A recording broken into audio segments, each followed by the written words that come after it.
सबसे पहले जो सेल साइकिल डिस्क्राइब की गई, cell cycle was first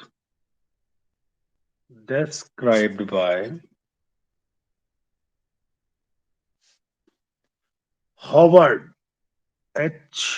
Howard, Howard, and Pele, Pele,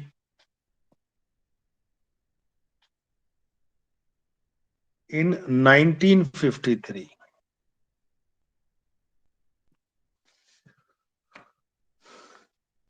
तो सेल साइकिल मतलब सेल के अंदर का डिवीजन, एक सेल से दो सेल बनना, मदर सेल से डॉटर सेल बनना, मियोसिस माइटोसिस आपने पढ़ा है, उसी को मैं डिस्क्राइब करने जा रहा हूं। ठीक है, सेल साइकिल का अगर हम डिस्कवरी कहें तो इसको, ये डिस्क्रिप्शन है, और डिस्कवर करने वाले थे प्रिवोस्ट एंड ड्यूमेस। ठीक है, अलग अलग नाम हैं, अलग अलग लोग हैं, लेकिन हॉवर्ड एंड पहले पैक, कुछ भी नाम दे दो, ये मैं दोबारा से साफ साफ लिखते रहा हूं। ये फर्स्ट हैं जिन्होंने एक टाइम फ्रेम दिया सेल साइकिल को कि इसके कितने फेज हुआ करते हैं। इसके बाद में अलग अलग लोगों ने अलग अलग जानकारियां दी। तो इस पूरी सीक्वेंस को, the sequence of events,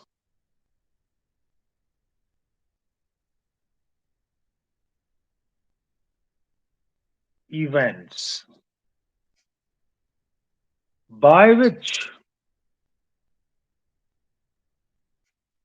a cell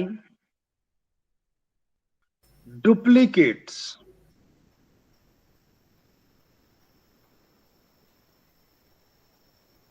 its genome. Genome मतलब उसके अंदर जो उसका जेनेटिक मटेरियल है, और चीजों का निर्माण भी कर लेती है, सिंथेसाइज द अदर कॉन्स्टिट्यूएंट्स, जो सेल की जरूरी चीज है,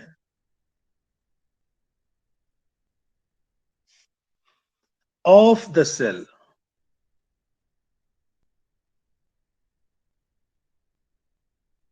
and eventually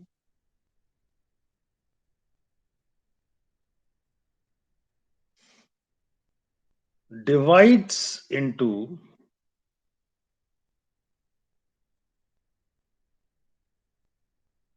two daughter cell।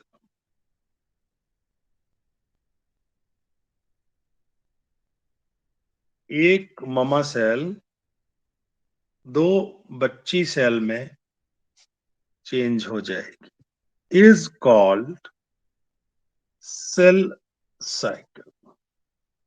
ये तो थी सेल साइकिल।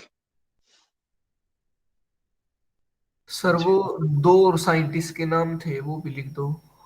ऊपर लिख तो रहे। नो सर, वो डूमेस। अच्छा अच्छा, बेटे वो उसमें आप कंफ्यूज हो जाओगे फिर। ठीक है, अभी जनरल अकाउंट लूंगा बाद में, तो इसलिए बताऊंगा, नहीं तो बहुत ज्यादा कंफ्यूज हो जाओगे अभी। ठीक है, सबसे ज्यादा जो आपके एग्जाम में पूछ लेते हैं कि कौन कितने समय में अपनी साइकिल पूरी करता है, देखो, period between two cell division is called generation time. यहां पे हम नोट करेंगे, period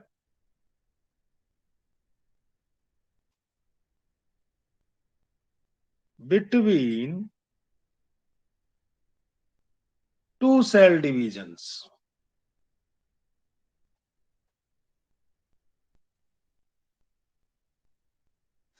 is known as,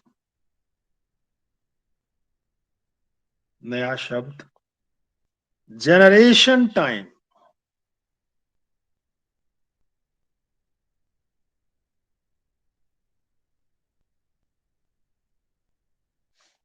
It differs in different organism and also among different cell types. कैसी सेल है डिपेंड करता है. अब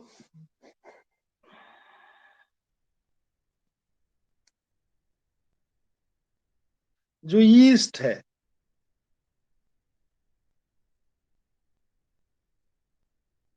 completes its cell division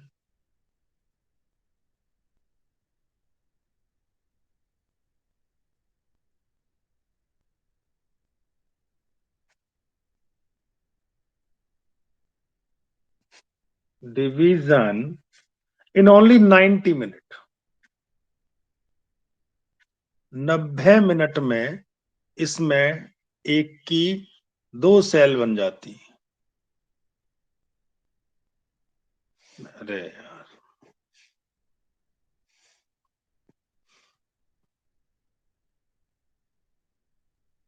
ये यीस्ट की खास बात है. बहुत बार ये वाली बात पूछ लिया गया है कि यीस्ट कितनी देर में अपना साइकिल पूरा करता है.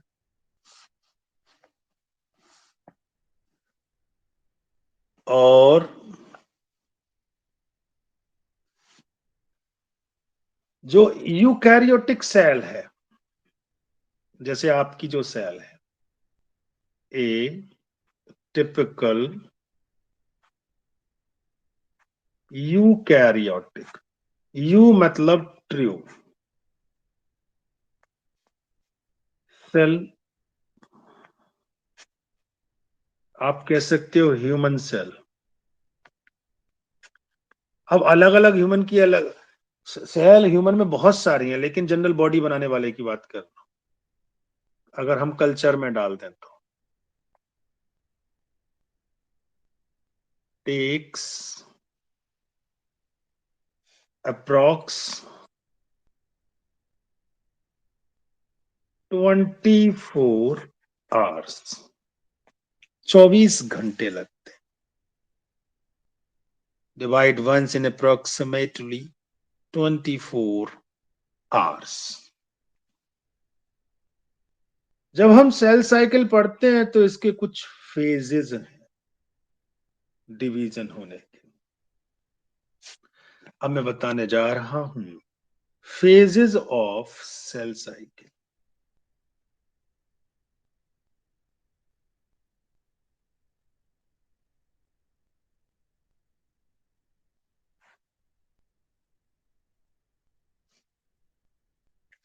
इसके 2 फेज हैं.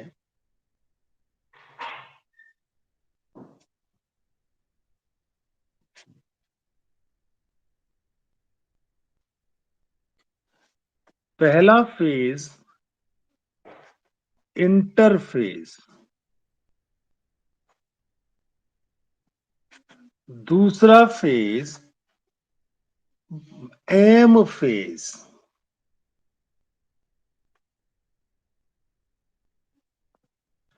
इसको हम माइटोसिस फेज भी कहते हैं.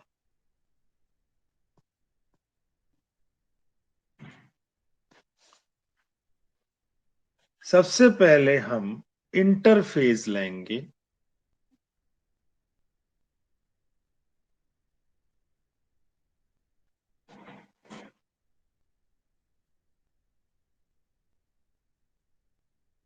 इंटरफेज के अंदर 3 चीजें आएंगी.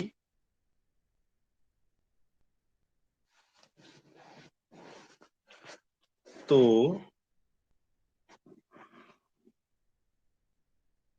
मैं इसको ऊपर ही कर दे रहा हूं पहले, फिर डिटेल ले लेता हूं. एक second.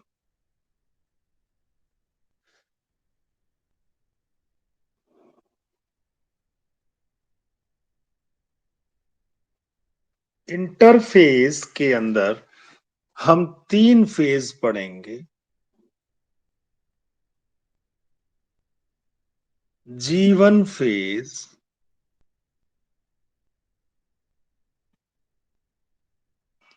S phase, G2 phase. G1 का मतलब है गैप 1 फेज, G2 का मतलब है गैप 2 फेज। अब आता है M फेज, दूसरा वाला होगा M फेज। ये जो M फेज है, यही वाला फेज एक्चुअल सेल डिवीजन का फेज होता है। ये वाली बात ध्यान में समझे। एम फेज एक्चुअल है, जिसका दूसरा नाम माइटोटिक फेज है या माइटोसिस फेज है। हम इसे कहेंगे the phase of actual cell division.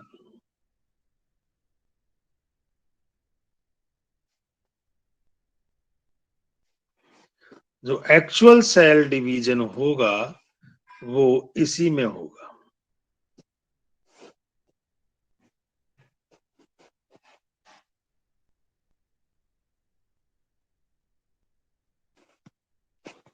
अब एक डायग्रामेटिक रिप्रेजेंटेशन में इन फेजेस को बताऊंगा,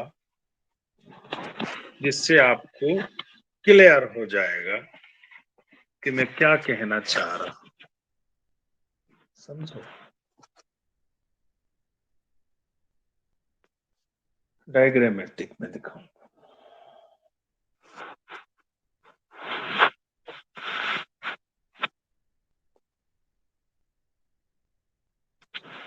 एक सर्कल सा बनाऊंगा,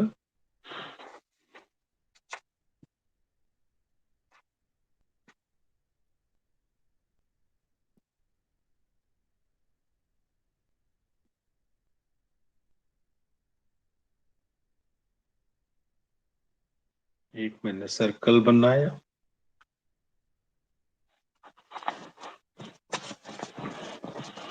इसके थ्रू समझने की कोशिश करना।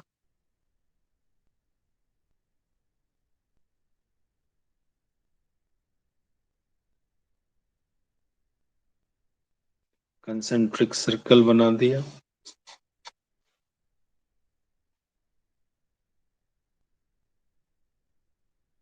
मैंने जो फेजेस के नाम बोले हैं, G1, फिर S, फिर G2, फिर M। सबसे पहला फेज G1 फेज रहेगा, गैप 1।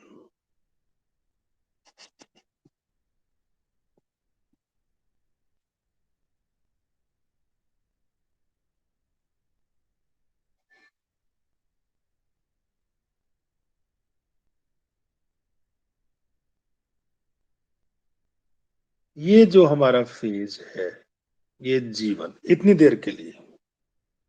G1 के बाद S फेज शुरू होगा।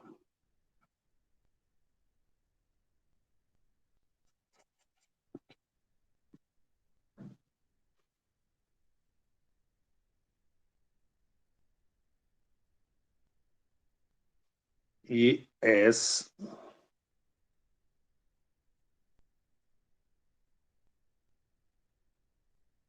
इसके बाद G2 फेज आ जाएगा।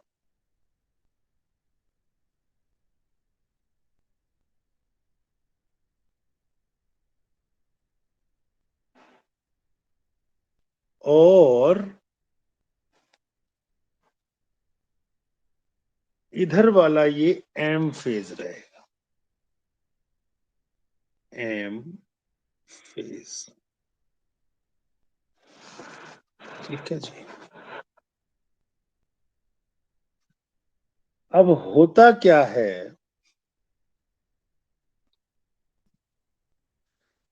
जीवन जो है वहां पे एक सेल थी, जीवन फेज में एक सेल थी, ये रही।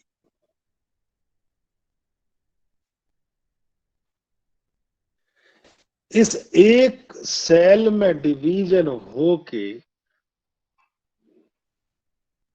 ऐसे करके साइकिल चली, साइकिल चलती रही, और जैसे ही एम क्रॉस हुआ ये दो सेल बन गई, एक सेल की दो सेल।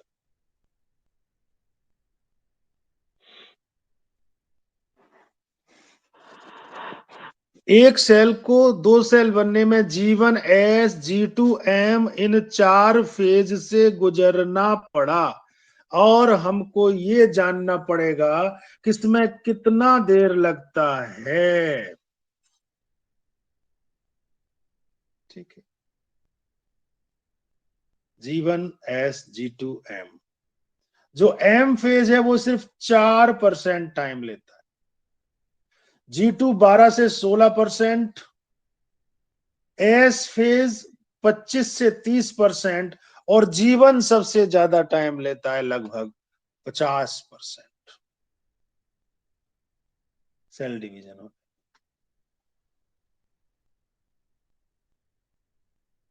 इतना समय लग जाता है। अब एक से दो सेल बन रही है, जो एम फेज है, एम फेज में और भी डिवीजन दे दिए इन्होंने कि भैया एम फेज है, ये थोड़ा बड़ा फेज है। कैसे डिवीजन दे दिए? एम फेज में जो सबसे पहला फेज शुरू होता है वो प्रोफेज होता है। प्रोफेज पहला फेज, पहले प्रोफेज, इसके बाद मेटाफेज, इसके बाद एनाफेज, इसके बाद टीलोफेज, और लास्ट वाला सेल का बटना साइटोकाइनेसिस। साइटोकाइनेसिस। तो पहला प्रोफेज, फिर मेटाफेज, फिर एनाफेज, फिर टीलोफेज। आपको याद रखना है प्रोफेज, मेटाफेज, एनाफेज, टीलोफेज और साइटोकाइनेसिस। ये साइकिल बनी हुई है आपके सामने, समझे? एम फेज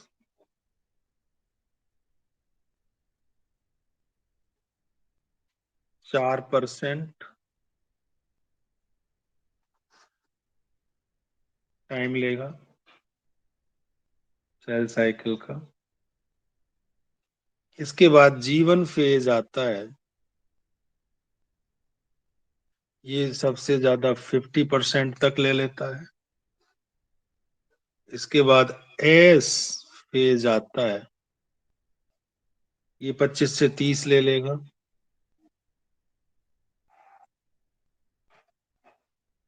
इसके बाद G2 फेज आता है, ये 12 से 16, ये इनका टाइम ड्यूरेशन, समझे? तो आधा हिस्सा से ज्यादा तो यही हो गया। अभी इसमें एक G0, वो मैं बाद में बताऊंगा। अब जब मैं एक एक स्टडी कर रहा हूं अंदर से, तब आपको और क्लियरिटी। सेल जो डिवाइड हुई वो सिर्फ एम फेज में हुई, ये बाका जितना G1 H G2 है, ये इंटरफेज वाला जो हिस्सा है, ये तो एक्चुअली रेस्टिंग फेज है, यहाँ पे सेल आराम कर रही। शुरुआत करते हैं रेस्टिंग फेज से। तो पहला फेज ले रहे हैं इंटरफेज, जिसका दूसरा नाम है रेस्टिंग फेज।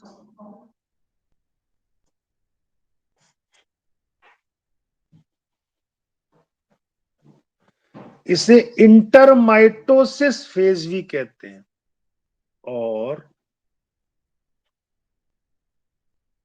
इंटरमाइटोसिस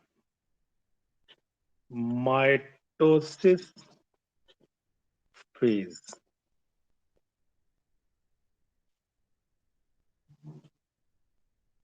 इसे नॉन डिवाइडिंग फेज भी कहते हैं।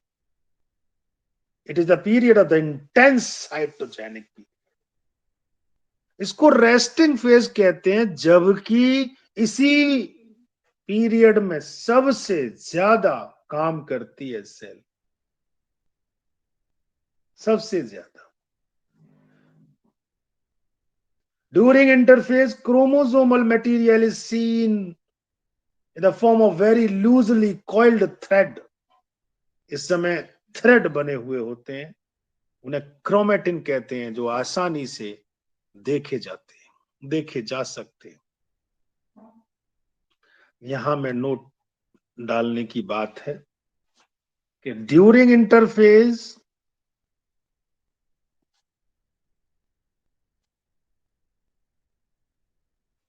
सेल में क्रोमोसोम तो दिखता ही है, तो उसी की जिक्र बार बार करनी है हमको। During interphase chromosomal material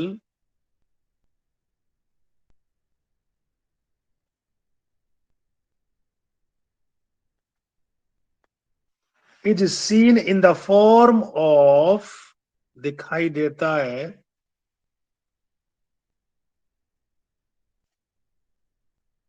what, very loosely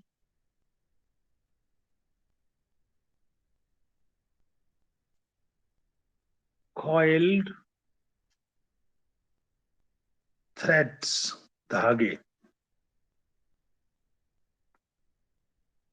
called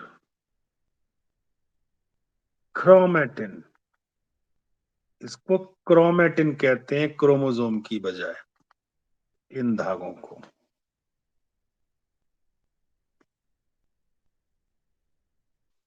कौन सा फेज है ये? It is the phase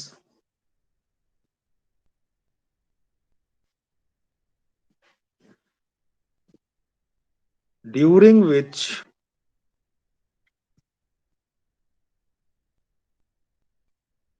the cell prepare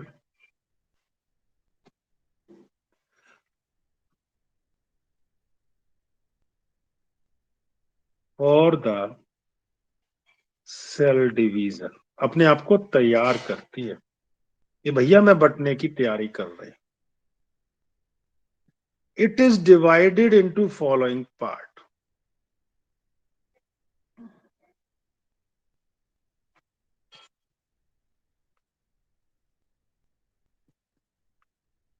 इसके कुछ हिस्से हैं, आप जानते हैं बेहतरीन तरीके से कौन कौन से हिस्से हैं इसके। पहला पार्ट जीवन फेज,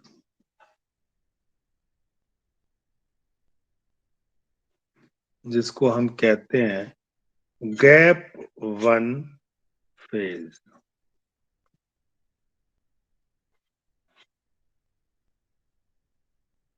फर्स्ट गैप फेज भी कह सकते हैं, इसे पोस्ट माइटोटिक गैप फेज भी कह सकते हैं, और पोस्ट मतलब बाद में, माइटोटिक गैप फेज। एकदम नया नाम, नाम को क्या है कुछ भी थे। इस गैप फेज में होता क्या है? ये इंटरवल है, the interval between mitosis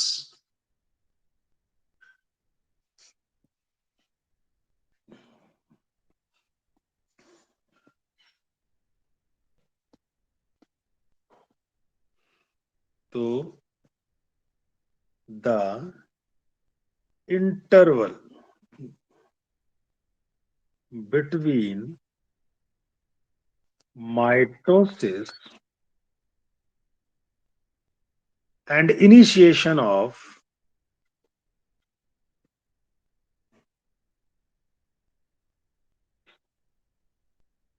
DNA replication,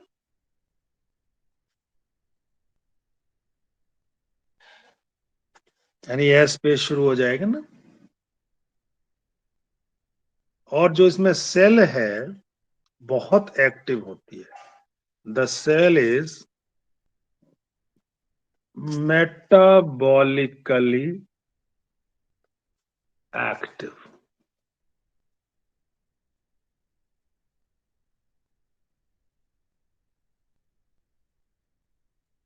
इस समय सेल एक्टिव रहेगी। तीसरी बात, लगातार साइज बढ़ता रहता है। The cell continuously grows.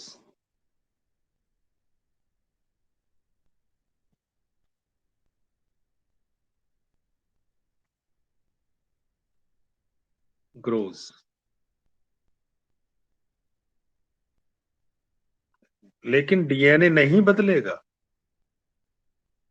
Not replicates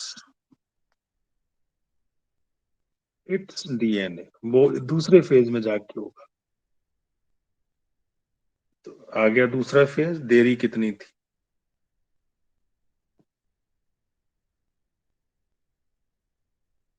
जिसका नाम है S phase.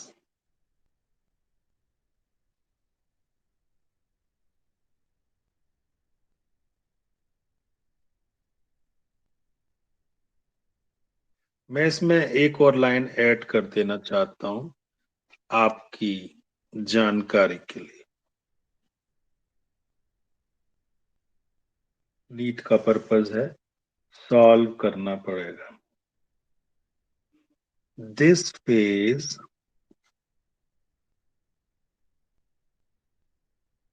is mainly involved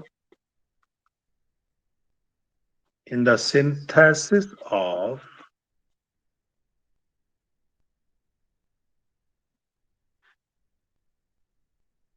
cell organelle. ये बनते हैं, कुछ तो होता होगा अगर आपने पूछ लिया तो। Cell organelles. आरएनए भी बनता है इसी फेज में। राइबोसोम्स भी बनते हैं।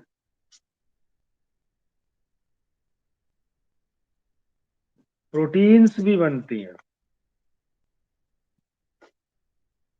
यहां तक कि लिपिड्स भी बनते हैं। इस तरह की चीजें इस फेज में बना करती हैं। अब जीवन के बाद, after G1 phase, a cell can take one of the following two pathways. That is, may continue cell cycle and enter S phase, or it may enter G0 phase.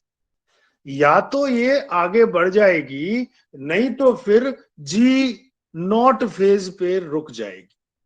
ऐसा कर सकती है, लेकिन पहले मैं एस फेज पे जा रहा हूं। एस फेज माना ये आगे बढ़ गई,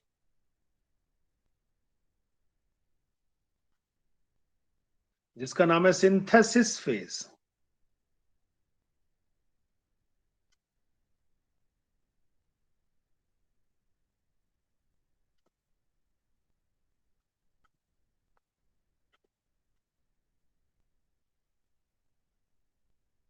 The period during which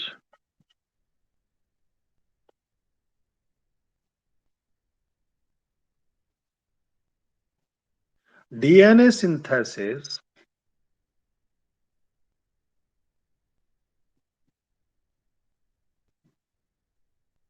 आप कह सकते हैं रेप्लिकेशन।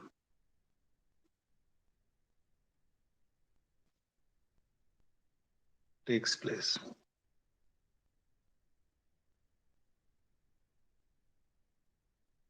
और क्या होगा?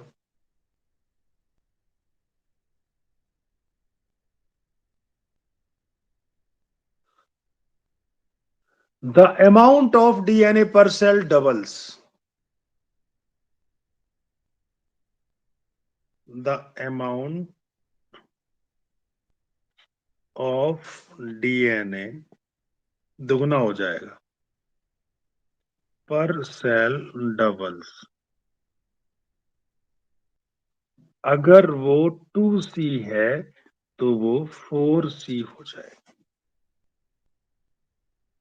क्रोमोसोम का नंबर नहीं बढ़ेगा, लेकिन no increase in number of chromosome, no increase. जो डीएनए का रेप्लिकेशन है वो न्यूक्लियस में होता है।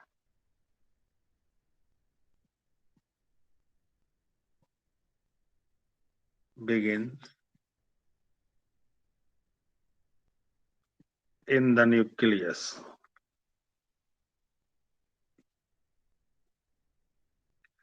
और जो सेंट्रियोल है, सेल में पढ़ा था हमने, द सेंट्रियोल रेप्लिकेशन, ये साइटोप्लाज्म में होता है।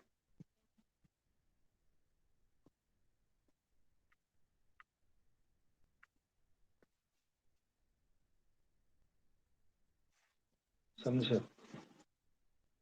सेंट्रियोल का रेप्लिकेशन साइटोप्लाज्म में।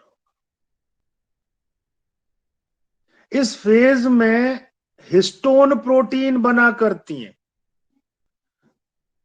ये भी ध्यान रखना। The phase also include the synthesis of histone protein.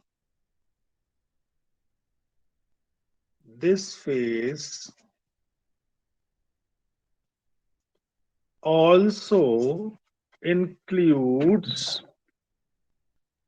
the synthesis of histone protein। ठीक है,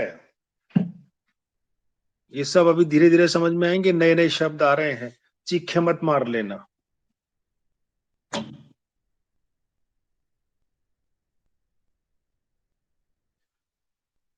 अगला G2 फेज का नंबर आ गया, ले लेते हैं G2 फेज भी, घबराने की क्या बात है भाई।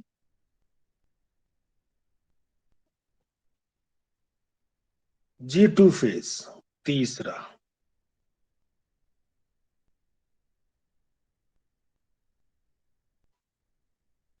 इसे कहते हैं गैप 2।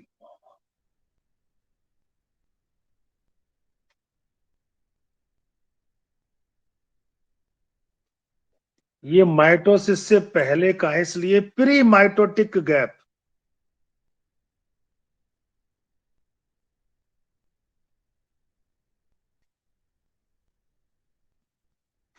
फेज, ये नया नाम है। मिस्टर केनियर, आप फोकस कर रहे हैं ना? Yes sir. हाँ जी। हमारे पास डीएनए की सिंथेसिस हो चुकी है, अब सेल को डिवाइड होना है। तो it is the gap between DNA synthesis and next division. समझे? सेल ग्रोथ होती रहेगी।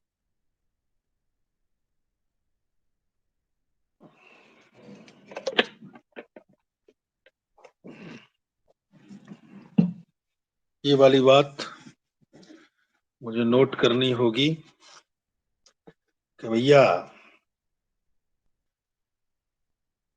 It is the gap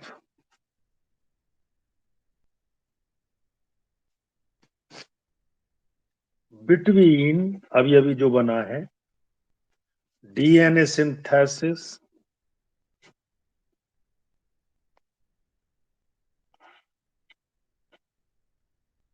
and next division.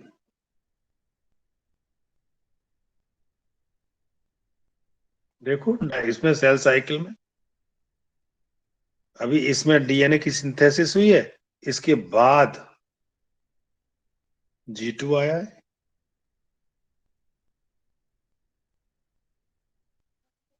तो यहां नई सेल बनेगी, तो यहां से यहां तक का फेज हो गया।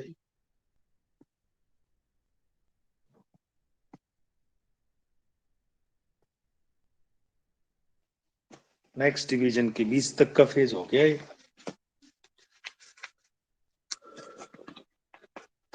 तो बच्चों इस फेज में तैयारियां होंगी कि जीनोम जो बना है उसका सेपरेशन कैसे हो।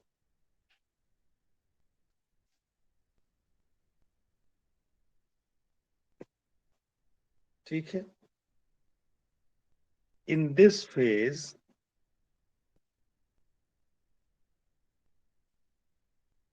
preparation are made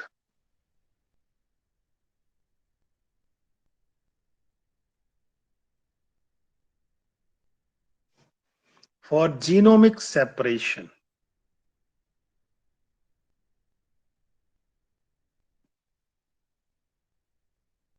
क्योंकि आगे जाके क्रोमोसोम डीएनए बटना है, सेल ग्रोथ होती रहेगी।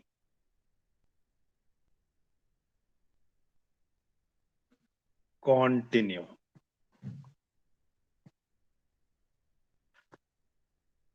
और क्या होगा? More protein synthesis takes place.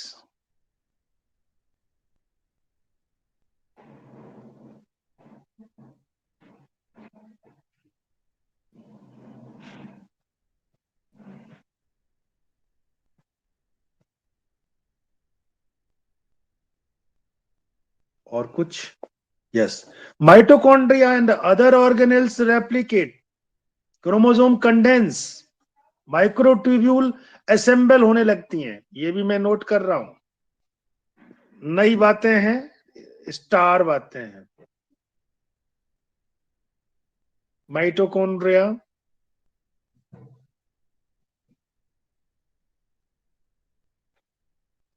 and other organelles replicate.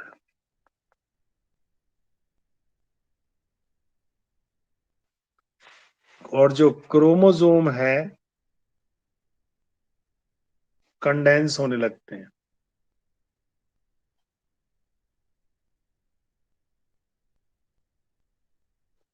And जो माइक्रोट्यूब्यूल हैं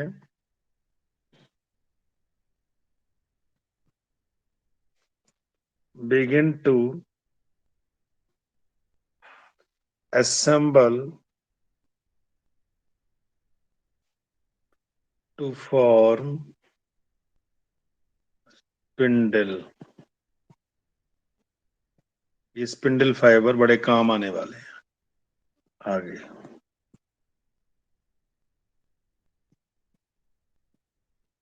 समझे? एक होता है रैबल ओरिएंटेशन। कुछ यूकैरियोट्स में इंटरफेज के दौरान एक स्पेसिफिक अरेंजमेंट क्रोमोसोम देखने को मिलता है। इस अरेंजमेंट में जो सेंट्रोमियर है वो इकट्ठे हो जाते हैं एक पोल पर, जहां न्यूक्लियस के एक पोल पर, और एक रोजेट गुलाब जैसा स्ट्रक्चर बनाते हैं। ठीक है, इसको रेवल ओरिएंटेशन कहते हैं। It helps in the cell division through increased coordination between chromosome and centriole के लिए। ये कल मैं आपको जिक्र करूंगा। जी नॉट फेज भी बताऊंगा कि ये जी नॉट क्या चक्कर है, बहुत जरूरी है। दो चीजों के साथ आज का ये इंट्रोडक्टरी था। कोई क्वेश्चन हो तो आप कमेंट बॉक्स में, चैट बॉक्स में लिख सकते हैं। आज के लिए इतना ही।